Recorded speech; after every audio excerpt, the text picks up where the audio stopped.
Hi, I'm Travis with One Up Adventures, Fly Products USA, and GetDudek.com. And I'm here to introduce Sky engines on my left and right here as part of our Fly Products lineup. Now, we've been actually pretty excited to do this for quite a while, but it was really important to us not to publicly offer these for sale until we had spent some time working on each of the new Sky Engines products. And those include the Sky 150, which is here to my right, the Sky Zeus 300 here on my left, but that also includes the Sky Aries 260. And over the last year, we've had the opportunity to work with each one of these engines in order that we could better understand the engines, better support the engines, and now we're happy to be able to offer these engines on our Fly Products Paramotors and our Fly Products trikes. So first I'm going to talk to my right is the Sky 150 on a rider. This is set up for the 140 propeller and the extra large cage and a single hoop over here. We have the 3-blade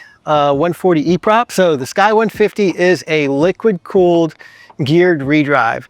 The way that we all describe it, Kyle, Allie, and I, it's like a really powerful Atom 80 because it's left torque, just like an Atom 80. It runs super smooth, just like an Atom 80, but it puts out 28 horsepower, which is actually slightly higher than the Moster's 25, than the Moster Factory R's 27. So it is a little more powerful. What are the drawbacks? Well, that's pretty hard to say because we haven't found them yet. We can tell you that the engine is within a pound of the Moster. It starts really easily. Oh, a drawback. Okay. It does require a 40-to-1 fuel oil mixture ratio. And that's because this engine spins up to around 11,000 RPM, higher speeds to make those high horsepower numbers with a smaller displacement. It needs a little bit more oil in the mix, so it's going to cost you more oil. Let's talk about flyability. First, the sound. It sounds amazing. It sounds like a Ferrari. It's response rate, especially with the lighter weight E-prop on it, and the float bowl carb is really good. It's very quick. Throttle is extremely linear. Getting used to left torque, if you've been a right torque person, is going to be a little weird at first because, like I said, it's like a really powerful Atom 80, and you're going to feel that torque. It's going to feel like more than what you're used to, but it's because it's going the opposite direction, and that is strange the first few times that you fly it. Build quality from just looking at these engines is really nice. So let's just talk about the starter, for example. There are no plastic parts in the starter. It's an all metal aluminum pawls. It's, you know, I don't see how you could break it. I know you can break anything, but it's really well made. The exhaust is put together very well. The silencer, the engine, the gearbox. It got liquid cooling. It does have a float bowl carb. You do have the option of having a Walbro carburetor or a diaphragm style carburetor on there. And for those of you who want easier tuning, you know, obviously it's a little bit easier to tune a diaphragm carb than a float bowl carb because there's no jets to pull out. We've tried both. Our preference is the float bowl because the engine just seems to respond a little bit faster with the float bowl. I think the starting is a little bit easier, but I think it was really easy with either engine, honestly. It's typically a one easy pull. I mean, you can do it one-handed. It's like I said, it's the Atom 80.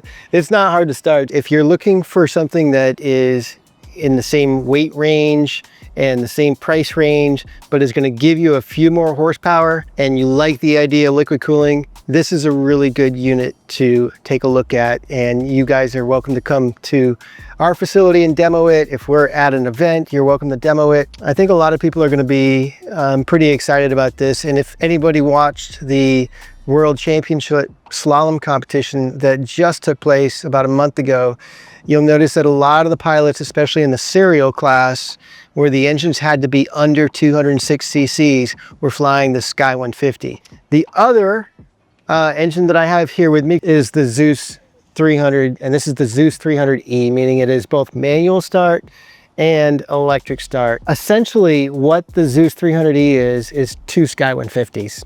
And if you look at the cylinder, it's a 150 cylinder, but instead of just one, it has one on top and one on bottom. And as you can see, it also has two exhaust systems leading into one silencer. So this is a twin, and it's a boxer design. And if you know anything about boxers, boxers are the absolute smoothest engines in the world. And this is no exception. It is crazy smooth and crazy powerful, generating 44 horsepower in a 300 cc boxer engine is really awesome. You get two big boys on a tandem machine, or you get two regular sized people on a tandem machine, and you're up in Denver, Colorado in the summertime, you're really going to struggle with 36 to 38 horsepower. It just doesn't quite do it unless you get like a huge 44, 46 meter non-reflex glider, and then maybe you'll get off the ground and have some kind of climb. But there's been nothing more than that except for the Rotax options. And when you get into Rotax, you're talking about 447s, 503s, RMZ 500s, which we also sell, the 582, which we sell. Yeah, those are very powerful engines, but they're also extremely heavy engines, and in many cases are going to put you outside of Part 103, and you're going to have a performance penalty simply due to the weight. Transporting it is going to be a pain in the ass because of the weight. Getting it in and out of your trailer, I mean, just everything is more difficult because they are such heavy machines. Now, what's super cool about the Zeus 300 is it's 44 horsepower and it weighs the same as the other 36 to 38 horsepower offerings that are out there. And so it's just as light, but it produces a significant amount more thrust and more power. If you do the math, you're like, oh, 44 to 36, that's not really a big jump, that's 8 horsepower. Well, let me put it to you this way. If you are flying, let's say tandem, and you're 200 pounds and your passenger's 200 pounds and you've got a 42 meter wing, let's just say it's probably going to take somewhere between, on average, 26 to 28 horsepower just to hold level flight, just to keep you flying. Now, the extra horsepower is what's available for climb. So let's say it takes 28 horsepower for level flight. You've got 8 horsepower available for your climb. And that 8 horsepower maybe equates to like 200, 250, maybe even 300 feet per minute at best in a climb. With 44 total horsepower and the same weight, you now have 16 horsepower available just for your climb, which is twice what you get out of a 36 horsepower engine.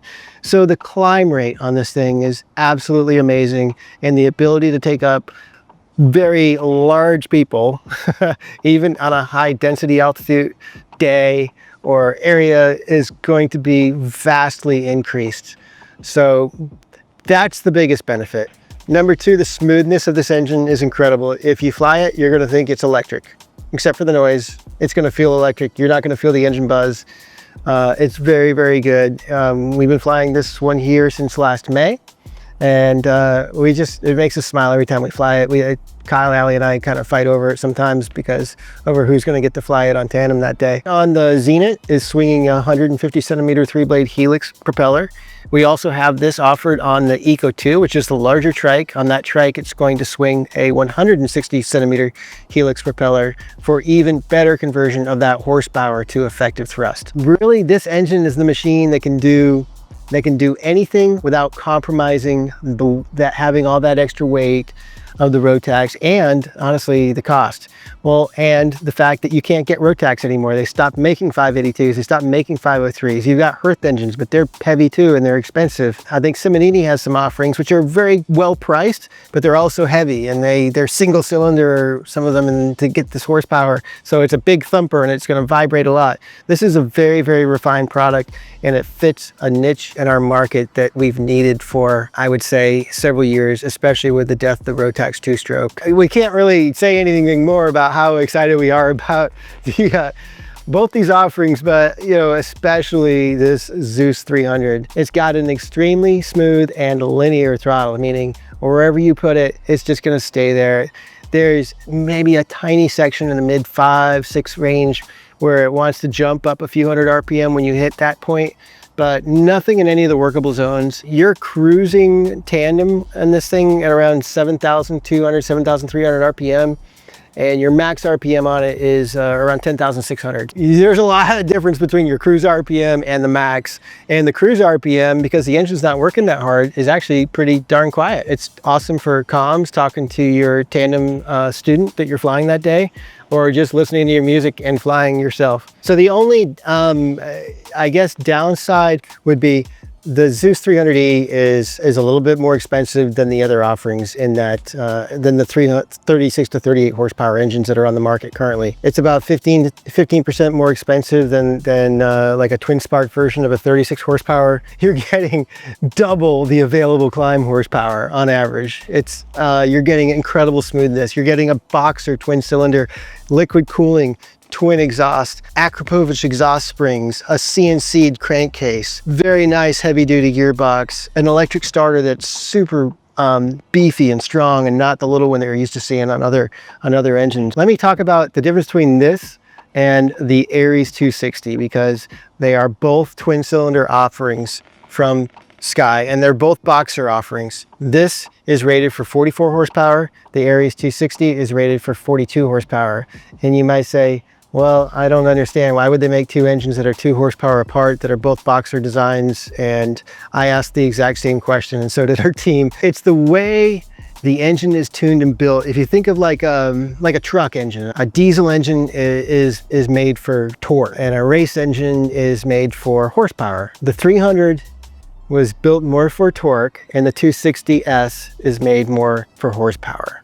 And I don't know if that's going to help you guys understand, because I'm still struggling with it, but I can tell you from experience flying the 260. The 260 is a race engine, and the 260 in the slalom open class that just occurred 3 weeks ago, many, if not most of those pilots were on Sky 260S. It's super responsive. It's very fast to respond, which is what you want for slalom flying. It's made to run on the high end all the time.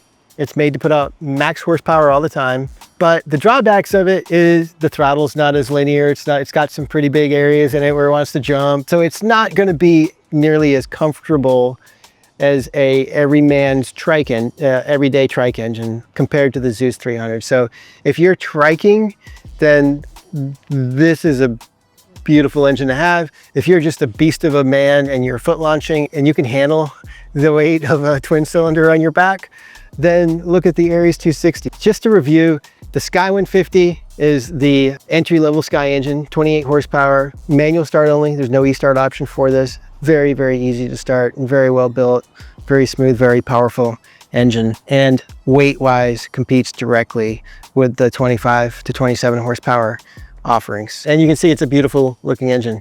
In the middle, you've got the Aries 260, twin cylinder, 42 horsepower, race engine, really made for your slalom pilot that's just full power for 20 minutes. Super responsive, but not as user-friendly for cruising around or for trike tandem flying. On the top end, the Zeus 300 or the Zeus 300E. So the 300 is manual start only. The E is a dual start with electric start. 44 horsepower, twin cylinder boxer.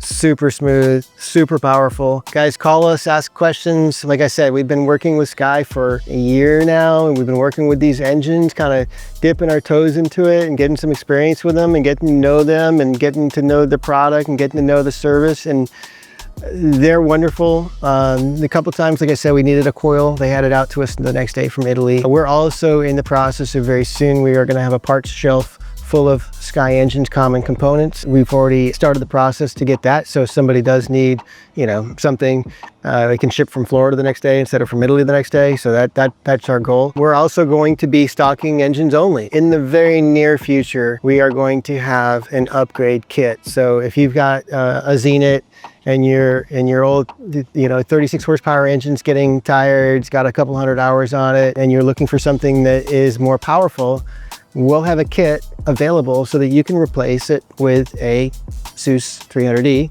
and it will have the mounting bracket and it will have everything ready to go. So it'll make it very easy for you as a user to keep your existing trike, but just re-engine it and enjoy all that extra power and smoothness. Call us with questions. Thanks so much for watching, and we'll see you next time. It's absolutely nuts. You can just do a barrel roll like climbing. Like, I get why slalom guys use it, because you can just go into a turn, hammer the power, and it's like nothing else. Yeah. Like, it just sucks you into the corner. It's terrifying, but like in a really good way. It's like Bugatti. It's just effortless, yeah, the whole time. And then you just hit the gas and it's like an elevator. Superhero setup. Like, the roll rate's so fast and you have unlimited power. So it's just like insane.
Just making an ascending turn to the right against the torque.